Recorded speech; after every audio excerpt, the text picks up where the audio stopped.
Welcome to this evening's City Council meeting. Join us for the invocation by Councilmember Ivory Van, and then I'll lead us in flag salute. By being Thanksgiving time, let's all join hands, please. Our Heavenly Most Gracious Father, this evening, dear Lord, just thank you for enabling us to be here. And dear Lord, just help us through this Thanksgiving week, dear Lord. Just thank you for all the blessings. Just thank you for our city, oh dear Lord. Thank you for all the blessings you've given us, because we are a blessed city. And just bless our city council, our city manager, and all the employees for our city. Help them this Thanksgiving season. And dear Lord, I ask a special blessing tonight upon the Staggs family. Oh Lord, let them know that you're still God above all gods. Let their heart not be weak tomorrow, but be strong. And for we ask all these blessings in your name for your sake. Amen. Amen. Please join us in the flag salute. Attention, salute, pledge. I pledge allegiance to the flag of the United States of America and to the republic for which it stands, one nation under God, indivisible, with liberty and justice for all.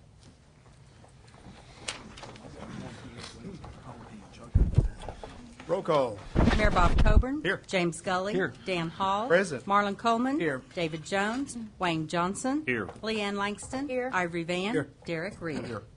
We're almost accounted for. Do I hear a motion regarding Mr. Jones being excused? He is out of town. Second. Motion and a second. Any discussion? Roll call. James Scully. Yes. Dan Hall. Yes. Marlon Coleman. Yes. Wayne Johnson. Yes. Leanne Langston. Yes. Ivory Van. Here. Derek Reed. Yes. Mayor Coburn. Yes, motion carries. We'll now consider the minutes from the City Council regular session on November 10, special call session November 17, and a special call session on the 18th. Move for approval. There Second. additions or corrections? And a motion and a second. We're moving quick tonight. Roll call. James Scully. Yes. Dan Hall. Yes. Marlon Coleman. Yes. Wayne Johnson. Yes. Leanne Langston. Yes. Ivory Van. Yes. Derek Reed. Yes. Mayor Coburn. Yes, motion carries. Mr. City Manager. Yes, has thank you. the introduction. Thank you, Mayor, City Council members. Really quick here. I wanted to introduce you to Mr. Gene Travell. He's from Wagoner, Oklahoma, and he is our new facilities maintenance manager. And I wanted to, Gene, if you could approach to just say a couple of words here. Mr. Travell, if you can just give us a little background maybe for the council. Okay. Council members, good evening. Mr. Mayor, good evening. Mr. Brown, good evening. Gene Travell, I'm your new maintenance manager, facilities maintenance manager for the city. I'm a veteran Marine and a 30-year general contractor. I've resided in the state of Oklahoma for going on 16 years now, and I'm really looking forward to working with the city and with Mr. Brown and all the department heads and implementing some good maintenance changes and enhancing some programs that we already have. So if there's anything that I could do for anybody here or any of the city department heads, please let me know, and I'm sure we can put things together. Good deal. Good here. I'm sure Councilor Johnson would be happy to hear that. Primarily, what is your background? Are you heat and air? Are you construction? You do a little General of all, contracting, electrical? Yeah, general contracting and construction superintendent. I started out in the Marine Corps as a combat engineer. When I got out of the Marine Corps, I worked 6 years at a nuclear power station, and then from there out, I contracted as an employee and as a contracting general superintendent and general contractor. Now, in that work, if I picked a specialty, it would be in heat and air conditioning mechanical work. So, Now, that part would be bells to Mr. Johnson's ears, I think, wouldn't it? yes. But I'm not limited as far as what what type of work I can handle, oversee, manage. So, all right. Thank you very much. Thank you very much. Thank you. Welcome aboard. We'll now consider our consent agenda. Is there anything anybody would like to move to a regular agenda? If not, I'll entertain a motion on the consent agenda. Move for approval. Second. Got a motion and a second. Any discussion? Roll call. James Scully. Yes. Dan Hall. Yes. Marlon Coleman. Yes. Wayne Johnson. Yes. Leanne Langston. Yes. Ivory Van. Yes. Derek Reed. Yes. Mayor Coburn. Yes. Motion carries. Regular agenda, item number 8. Consider approval of claims for all city departments, 10/29/2014 through 11/13/2014. Mr. Brown, do you have any addition to that? No, Mayor, unless there's questions from the City Council. As you recall, we didn't have the claims listing for our last meeting. I have Gene Kingston here if you have any questions specifically about any claim. Anybody have any questions for Gene? Move for approval. Second. Motion and a second. Any discussion? Roll call. James Gully. Yes. Dan Hall. Yes. Marlon Coleman. Yes. Wayne Johnson. Yes. Leanne Langston. Yes. Ivory Van. Derek Reed. Yes. Mayor Coburn. Yes, motion carries. Item number 9. Hold a public hearing and take action on the approval of an ordinance rezoning the property located on the southwest corner of 6th Street and Shawnee Avenue, more particularly described in the ordinance, from R1 Single Family Residential District to R5 Mobile Home District, E1 Local Commercial District, and F General Commercial District to C3 Regional Commercial District, and if approved, authorize staff to revise the official zoning map of the city to reflect said change. Mr. Garvin. Mayor, members of the council, the City of Muskogee and the Urban Renewal Authority is requesting approval to rezone 9.88 acres from the R1 Single Family, the R5 Mobile Home, the E1 Local Commercial, and the C2 General Commercial to the C3 Regional Commercial. The property is located on the southwest corner of 6th Street and Shawnee Avenue. The reason for the rezoning is to allow the property to be developed commercially. They are proposing River City Plaza on the property. Now, looking at the existing zoning land use, starting with the site itself. Currently, the site is zoned R1, R5, E1, and F, and it's the location of the Juvenile Detention Center and vacant property. North is zoned F1 open air. It's the location of Walmart Shopping Center. South is zoned R1 single family, and it's vacant, undeveloped property. And east is zoned E1 local commercial and R1 single family. It's the location of Jimmy's Egg, vacant property, and the North Side Veterinary Clinic. West is zoned F general commercial, and it's the location of a mini storage facility. Now, this property is located within the urban renewal area, more particularly Phase 1 of the urban renewal area. It is the location of the proposed Three Rivers Plaza. Here's an aerial showing the proposed development and the proposed site plan.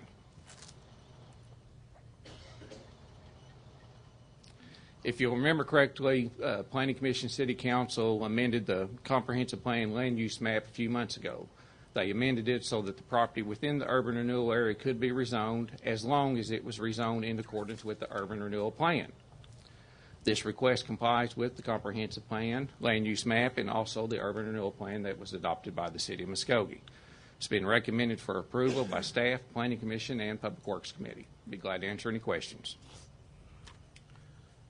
And we are in a public hearing at this time, so we would entertain, although nobody signed up to speak to this item. So we will close the public hearing and discuss among council. Is there any discussion to take place? Did we determine whether or not we had signed contracts? Yeah, we went, I actually followed up as requested by you, Counselor, and I did get an email back or response back from the developer. He does have 2 signed leases, one from the Diggs and the TJ Maxx, and he's about to execute the other 3. Okay. Move for approval. Second. Got a motion and a second. Any discussion? Roll call. James Gully. Yes. Dan Hall. Yes. Marlon Coleman. Yes. Wayne Johnson. Yes. Leanne Langston. Yes. Ivory Van. Yes. Derek Reed. Yes. Mayor Coburn. Yes, motion carries. Item number 10. Receive report from the Panhandling Task Force and consider approval of an ordinance amending the City of Muskogee Code of Ordinances by amending Chapter 54, Offenses and Miscellaneous Division 3, Panhandling by amending Section 54-149, Panhandling in certain areas, by amending Section 54-152, Privilege License Required, by amending Section 54-153, Privilege License Procedures, providing for repealer, servability, and declaring an emergency, or take other necessary action. Mr. Johnson. Thank you, Mayor Coburn.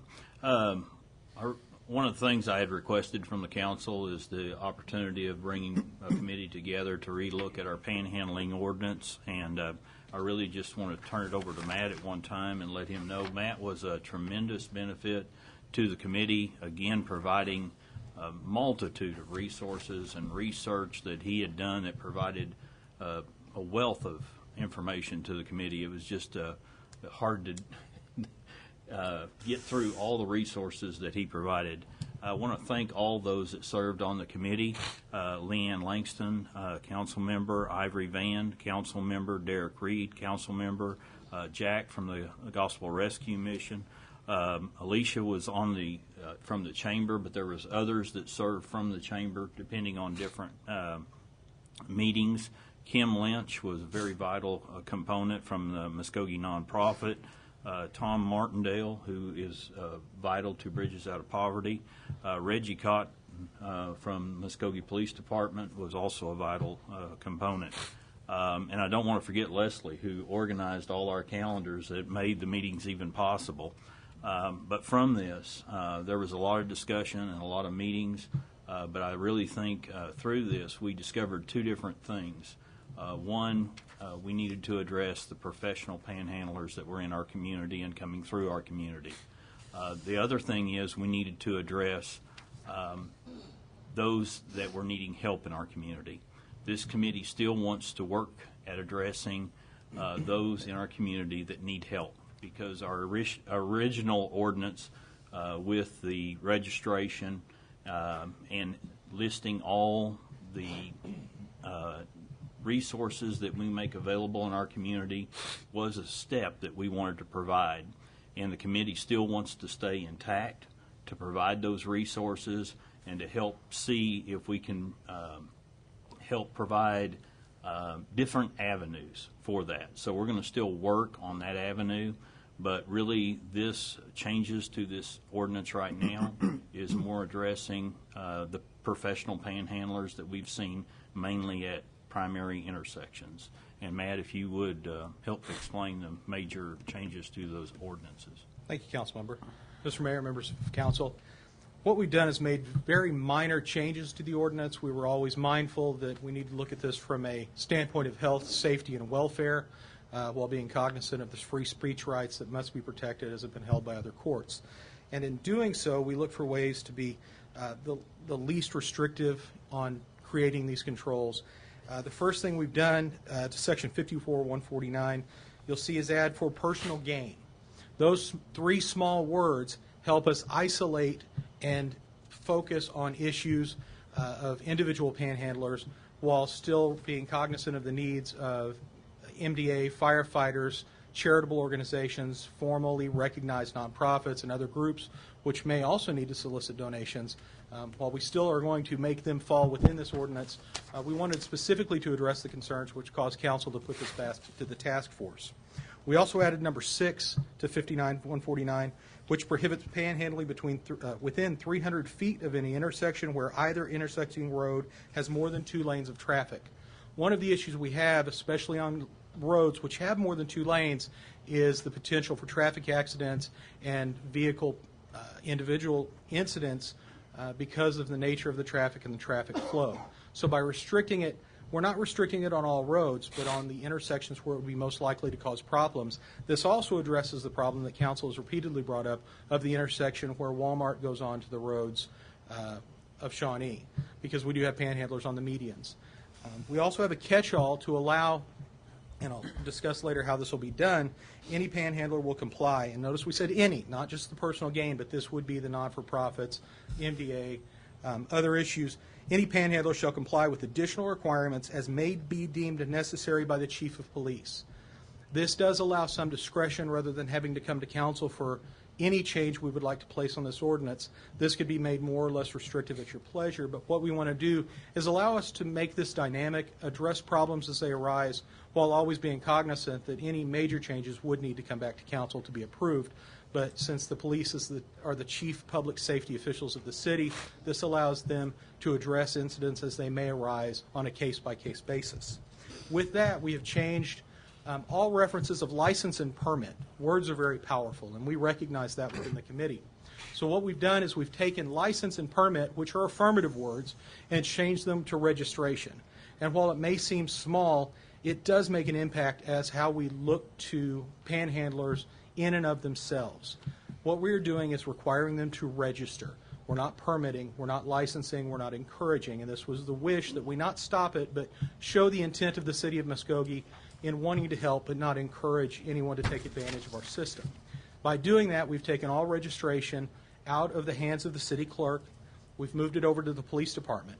This, again, is a minor change. The police department was always an integral role. They would start with the city clerk, move to the police department, then be rerouted back. So we're also making the system more efficient, taking less time from staff and city employees, also making the system more efficient for those who are in need of the use of the services of a panhandling registration. In doing so, the previous registration was for an entire year. Now we have the registration allowed for up to 90 days. That doesn't mean every permit will be 90 days in issue. They will be on a case-by-case basis. From our experience in the city clerk's office, we have seen a number of panhandlers come in and say, I just need enough money, I'd need a panhandle for a few days so I can get out of town. If they indicate that to the chief of police or his designated official, then they can issue a panhandling permit for as little as a day, 3 days, 5 days. This again allows us to have discretion while giving the maximum amount of flexibility to help a person meet their needs if their needs must be met by panhandling. We are also keeping in place registration cards, much as the previous actions we've had, to allow them to have on the back of the card access to the resources, the phone numbers. We've also made a slight change in here. Originally, we were going to put all the information about the rules and regulations on the card. Well, there simply isn't enough space. So in lieu, we will make sure that every person who applies will be given a copy of the ordinance as written and explained to them at that time. That's what we're asking council to do. We would recommend approval of this, but I would also mention the task force has realized that city council is not able to address this problem as a whole. And what we identified is there were basically 3 areas that would allow us to address this. Council can address certain funding, but mostly regulation and enforcement. The social service organizations, Gospel Rescue Mission, Bridges Out of Poverty, they're able to address the societal needs. The Chamber of Commerce is able to address the public information needs. And by bringing those together and realizing that we all have a certain job, that is allowing us to be more specific in how we address this issue and take some of the issues off the plate of council and putting it into the hands of people who may be better served to address those needs. As Councilman Johnson indicated, we are going to continue the mission of the task force with the blessing of council and move forward. There's been discussion about looking at grant opportunities, going to the foundation, different ways we can address the needs beyond the panhandling and onto the poverty as we had previously discussed. With that being said, we would recommend approval. I'd be happy to answer any questions. Matt, why 90 days? That was a number we picked. It is truly an arbitrary number. The focus more was up to, and we needed an up to amount. It could be set at any number that council wishes. This is not in stone, and I'm more than happy to make changes as council sees fit. We just had to have something to start with. I just was kind of curious why you threw 90 days out there. I mean, that kind of says, here, we still allow you to do it for 90 days at a time. And you say 90, I say 30, someone else would say 60. And all of those are options and are easily changed and would still meet the same intent, and I still would argue that they would be just as defensible if necessary in court. There were 2 things that the committee looked at. As one, we are asking for this to be declared an emergency to go into effect because of the time of year we're looking at right now. That's why we wanted to bring it before council. The other reason is switching the load from where it is currently to the police department. You didn't want to make it so repetitive that you switch that load. We do believe that load is going to drastically reduce with these new changes and modifications. Everyone that currently has a permit, they will be, actually it won't be a permit now. I'm going to have to change my registration. Thank you. Because that's what I think got us in trouble, the permit and license. But now it will be a registration. It will be converted to a registration, and it will go through the remainder of the term. So we won't have an immediate rush and a demand on our police department. So that was 2 things that the committee wanted to look at to make sure it was a smooth transition during this time period. And as far as the number of days, it could, like Matt said, end anywhere.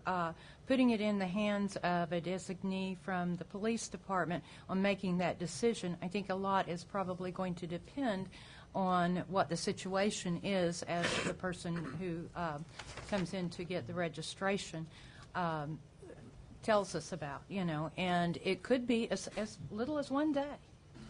But we felt like we couldn't put any date, any number of days that would work for everyone. So we wanted to leave it open-ended, and he's right, the 90 days was arbitrary. It could be any length of time, but we wanted some flexibility in so that whoever in the police department deals with the people coming in will have that flexibility. And I believe it was the intent of the committee in the discussions that by giving a year term, again, if we look at this from how we address this and our ideas and attitude toward it, by granting a year, that was way too long. And so we had to roll it back to some reasonable time. But there was no discussion that said it has to be this because. Was someone from the police department on the committee? Yes. Reggie Coggins. Reggie? It was very helpful. Did y'all discuss penalties if they violate any of these? Like the 300 feet from the intersection, if they don't have a registration? Penalties were previously set in the original ordinance, and if you violate those, the first offense is typically a warning. We've been very flexible with giving warnings. Then it's a $100 fine, a $300 fine, and a $500 fine. Okay. And if they violate it more than twice, they won't be allowed to have a registration issued again. They would be prohibited from panhandling. Will we need extra law enforcement to patrol our streets for these guys? I've talked. Deputy Chief Cotton and I did have a number of conversations as we went through this process. So. We actually have a new unit that is starting early in January, and these guys will be able to address a lot of these needs. So we won't need any extra manpower at this point in time. So the answer is no at this time. Along the lines of what Councilor Hall is asking, I'm concerned about the 90 days because in my mind, the 90 days to me says a season. So basically, if they wanted to enroll for the summer, that's just about a 90-day period. I think if we were to restrict that to a 60-day period, we may see better results based on what I think we're trying to accomplish in terms of making certain that Muskogee isn't viewed as a panhandling capital. Counselor. That would not be up to the person going in, though, is what we're trying to say. They don't get to choose if they want a 3-day permit or a 90-day permit. It will be up to these professionals who are working with them and what they hear and see and what the needs actually are. They have the flexibility to say, okay, we can give you a week registration. It could possibly be renewed, except we put the top end at 90 days. Again, that's arbitrary and that could be changed. But we just wanted that flexibility. But they're the ones that will be making that decision, not the people coming in to get the registration. So it's 1 to 90 days. It's 1 to 9 or 0 to 90 days. They don't have to approve any of it. I think the big one here is 300. If you take some of the challenges that we've been having in our community, we've had people coming from other communities, coming to prime intersections and making a living and going back to their community. Here, they will not be able to go to a prime intersection and collect enough money to make a living. They're going to be 300 feet from any prime intersection that's in our community. It will not be profitable. And that's what our goal was. How do we get the word out to people that the rules are changing? That would be up to... Well, that was one of the things we discussed when we talked about the 3 distinct needs to address panhandling, right. And that would be working with the Chamber of Commerce. We found a very good go-by that a county back east does on their county website with videos from the mayor, informational posters, and just a lot of very active things. And now that we're redoing our website, we discussed putting a section of our website up. But we were going to allow the Chamber of Commerce to kind of take the lead on the information because that's what they're best at. just like the social organizations, that's what they're best at, is dealing with need. We're best at dealing with ordinances to restrict or encourage certain activities. Give me a couple of examples. But as far as the need thing that the chamber would be best resourced to do. Give me a couple of examples. What are they going to? Advertising, marketing, how to get the word out, how to best inform the community of changes in the regulations, to discourage giving, to discourage the panhandling at certain locations, how to address panhandling. It's really just a matter of advertising. Matt put out so much information. There were some places that we looked at that they had cards. They had even some like parking meters where they educated their public. Don't give money out to panhandlers. These organizations help. If your heartstrings are tugging, put your debit card in this parking meter and $10 will be donated to Red Cross or Salvation Army or somebody like that instead. And we will direct anyone who needs things to go to these areas. There were a lot of examples that Matt provided us with, and I think that the chamber was ready. They seemed very willing to take that part on and maybe doing billboards, water department flyers and things like that to get that word out. A lot of it for the public is just discouraging the handing out of money. People are good-hearted and they want to help, so we want to try to give them some options for that.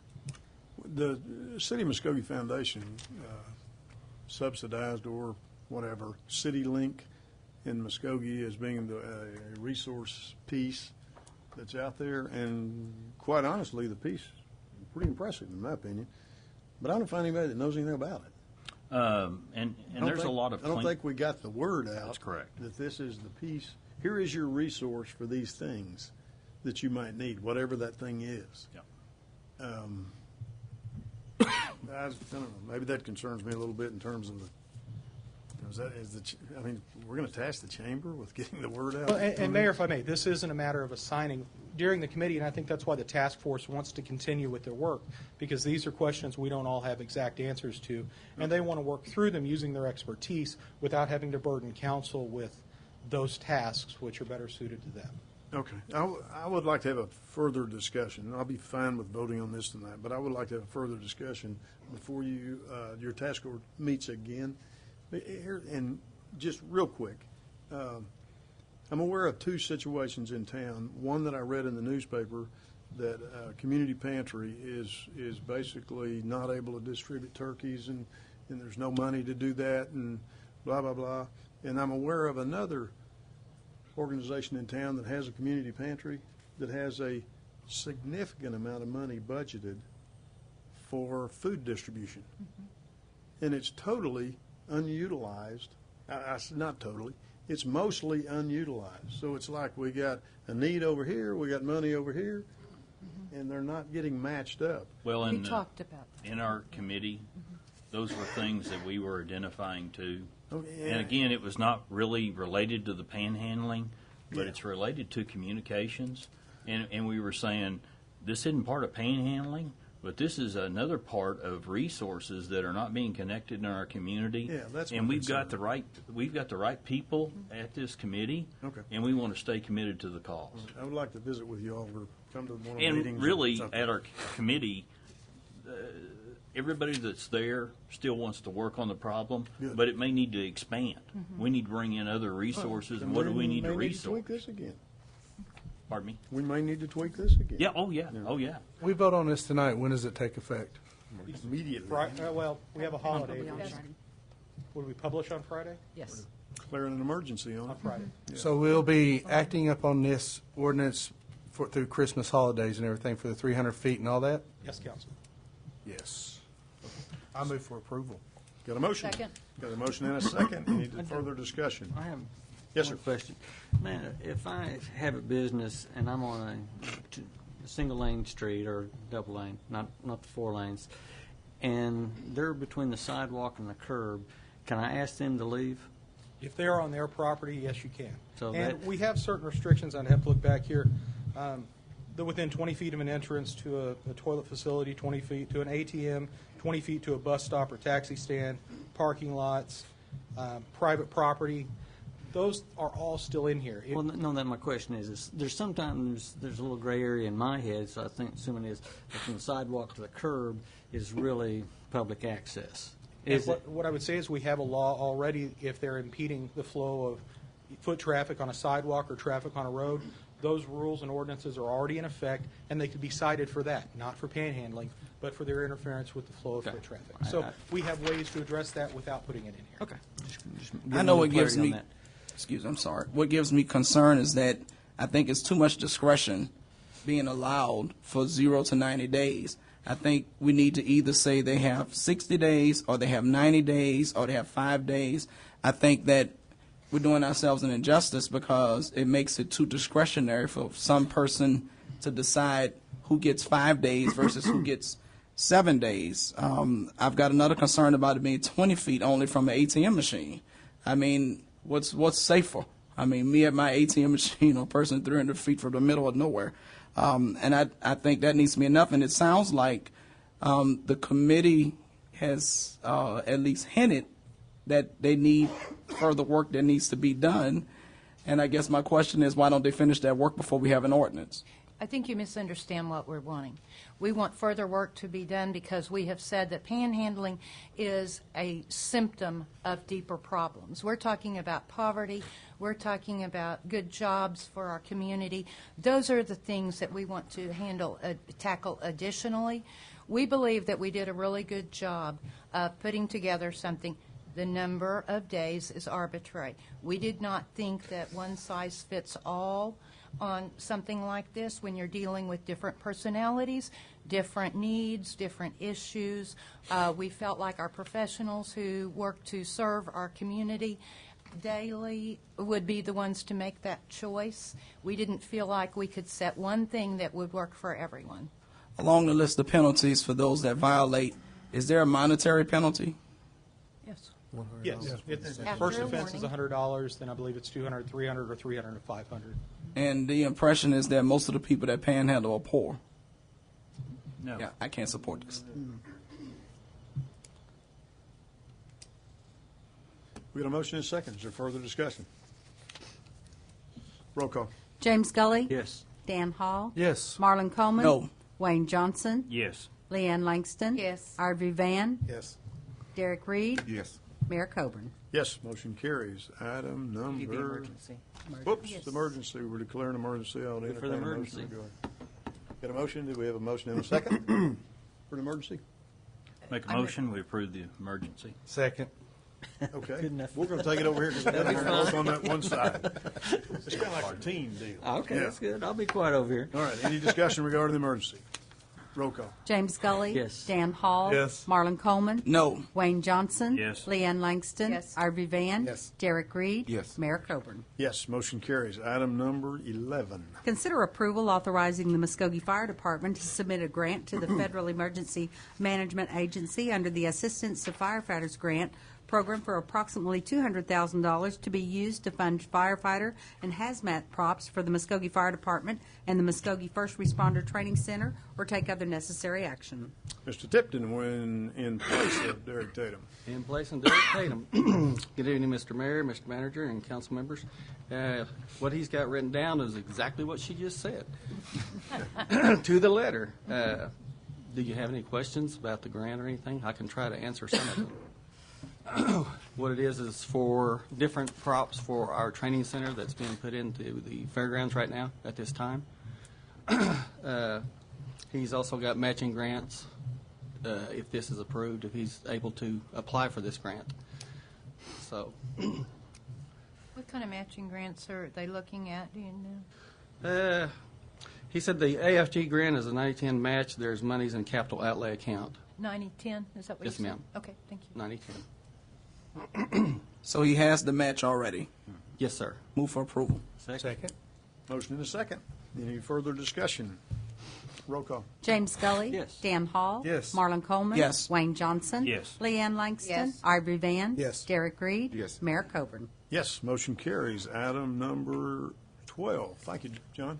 Consider approval authorizing the submission of an application to the City of Muskogee Foundation to fund the Honor Heights Park Tourism Development Plan as recommended by the Parks and Recreation Advisory Board, or take other necessary action. Mr. Wilkerson.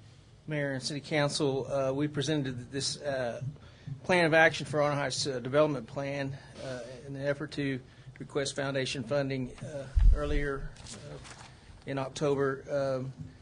It was requested the council to take this back to the Park Board. Park Board was not established at the time, but has since been established. On November 3rd, we had our first meeting in which the plan was presented to them, and they voted to recommend it with approval to the City Council. To try to answer any other questions. Questions or discussion? Within this grant proposal, is there money for maintenance? Yes, sir. So there is no no new burden of resources from your department because of this? I don't know that it's fair to say there would be no new burden, but we did add funds for additional maintenance to be held in Honor Heights Park over the 2-year period that we've asked for funding. And the overall plan that Mark set out to do on the Honor Heights Park is going to make it more of a seasonal park. It's going to have a crepe myrtle area, and how many different varieties of crepe myrtle did you say there was, Mark? There's over 150 varieties of crepe myrtle. And where our azaleas are blooming and then they're gone, there'll be the crepe myrtles and some rose bush, some new roses, and a lot of different flower beds and stuff added. Sitting in on the meetings and being over there was very nice to have 9 members on a park board. It was a lot of different views, a lot of different opinions on things, but overall, it was a consensus that this needs to be done to improve our park. It's one of our stars that we have, and we need to get it back up to where it was at and get it functional. And Mark's done a great job, but he's also got some good ideas to use this money to enhance that park. I know there were some questions asked about tourism possibilities, things like that. Did we get any answers to those? I'm not sure of the question. Okay. We had some members of the audience that I think that addressed some of those questions about how many tourists, because it was talking about economic development and bringing in more tourism and stuff, and I know there were questions regarding that, and maintenance was one of the big issues also, so I was glad to hear that one answered. Yeah, Counselor, I think that the questions about the funding, that was a foundation-related question. I think the foundation has an application that has asked certain economic development questions, and I think that was some of the discussion that the citizen broached with us here. Okay. The maintenance Mark covered, it's built into the actual budget proposal that we're presenting. I'm not complaining. I think it's a great plan, and I'm excited, but I do know that some citizens asked some questions Yeah, that I had there were several questions presented by Mr. Max Mr. Boyston. Yes, ma'am. I believe Yeah, he came to Park Board, and he posed that question about, did we know how much money it was going to bring to the community, and we do not. We know that this type of improvement will bring more visitors to Honor Heights Park. I believe that. But I don't know how much that's. That would require a study that we'd have to pay to have done to determine, how many how many visitors we're going to bring to town based on these type of improvements. And I don't think that's necessary. I think we all believe, and again, this is one of those things that, besides the tourism and the visitors that it bring to town, we're all going to get to enjoy. Yeah. Honor Heights Park is crown jewel for our community, and most everybody that talks about Muskogee, whether they live here now or they've lived here in the past, Honor Heights is one of the highlights of their home. And one of the questions that was brought up about the foundation grant was it being out of cycle. And the one reason that when we met as a park board that we felt like we wanted to go ahead and push forward with this, because if we waited till, and it is kind of an emergency because we want everything to be somewhat moving forward before our visitor season gets here. So we need to have the money kind of now.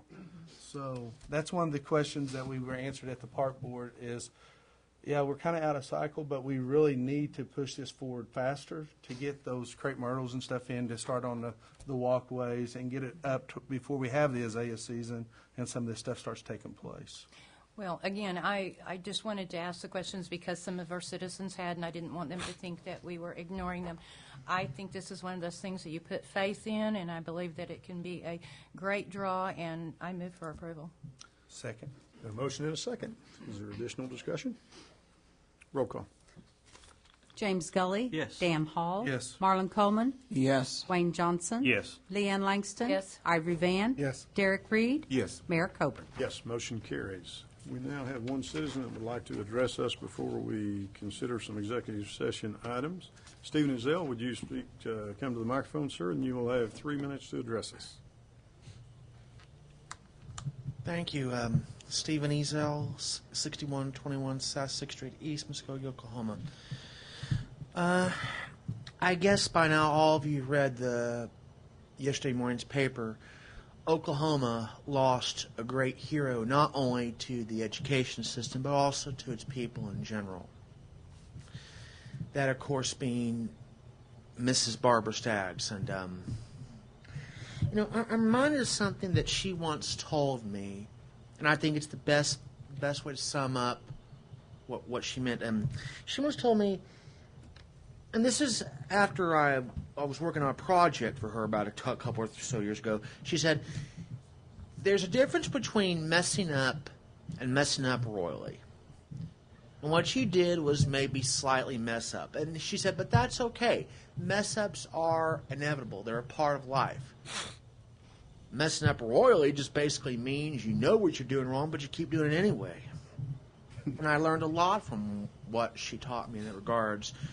She taught me that even if you make a mistake, the best thing you can do is to learn from it. And the things I like to remember about is that she was always fair with everyone she dealt with. She was always for the students. She was always for the people. And I remember 21 years ago when some people in the legislature who were not as enlightened wanted to mainstream all the students at my alma mater, she fought tooth and nail to make certain that didn't happen. And she also was a very guiding force in helping create the Oklahoma Department of Rehabilitative Services, which to help ensure that all persons with disabilities would have equal access to be helped, to receive job training and education. And there's a scripture that I remember from the Bible that goes, and this is after God gave the commandments to Moses, then Moses gave them to the people. And it goes, I set before you this day the choice between life and good and death and evil. Choose good, therefore, and live. Barbara Staggs chose to live a good, honorable, and meaningful life. And by her example, I hope that we can all do the same. God bless you, Barbara. God bless us all. Thank you, Stephen. She was quite a public servant at every level. And I encourage that the flags be lowered to half-staff. Item number 13, please. Consider an executive session to discuss and take possible action on the following. A, pursuant to Section 307B2, Title 25 Oklahoma statutes, consider convening an executive session to discuss negotiations with the Fraternal Order of Police, Lodge Number 95, and if necessary, take appropriate action in open session.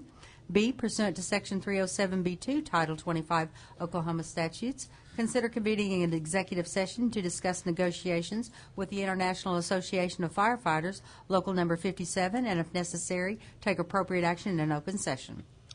We'll now consider a motion regarding executive session. So moved. Second. Got a motion and a second. Any discussion? Roll call. James Gully. Yes. Dan Hall. Yes. Marlon Coleman. Yes. Wayne Johnson. Yes. Leanne Langston. Yes. Ivory Van. Yes. Derek Reed. Yes. Mayor Coburn. Yes, and we will now consider ourselves in executive session. If you all would clear the council chamber, please. We will now reconvene from executive session. Roll call, please. Mayor Bob Coburn. Here. James Scully. Here. Dan Hall. Present. Marlon Coleman. Here. Wayne Johnson. Here. Leanne Langston. Here. Ivory Van. Here. Derek Reed. Here. Mr. Tucker. Item 13A, pursuant to Section 307B2, Title 25, Oklahoma statutes, the City Council did convene an executive session to discuss ongoing negotiations with the Fraternal Order of Police, Lodge Number 95. After being fully briefed on the status of those ongoing negotiations and after having been presented with a draft contract, I believe it's appropriate now for a motion be made to approve a 2014-2015 collective bargaining agreement with the Fraternal Order of Police, Lodge Number 95, and to further direct the city attorney to prepare an ordinance modifying the acceptable expenditures for restricted budgeted funds to be considered at a special call meeting on December 2nd. December 2nd. Move for approval. Second. Been a motion and a second. Is there discussion? Roll call. James Scully. Yes. Dan Hall. Yes. Marlon Coleman. Yes. Wayne Johnson. Yes. Leanne Langston. Yes. Ivory Van. Yes. Derek Reed. Yes. Mayor Coburn. Yes, motion carries. Next item. Item 13B, pursuant to Section 307B2, Title 25, Oklahoma statutes, the City Council did convene an executive session to discuss ongoing negotiations with the International Association of Firefighters, Local Number 57. And after being fully briefed on the status of ongoing negotiations, after full discussion and further direction to the city's bargaining agent, no action is necessary at this time. Mayor. That completes our agenda. Thank you for attending this meeting.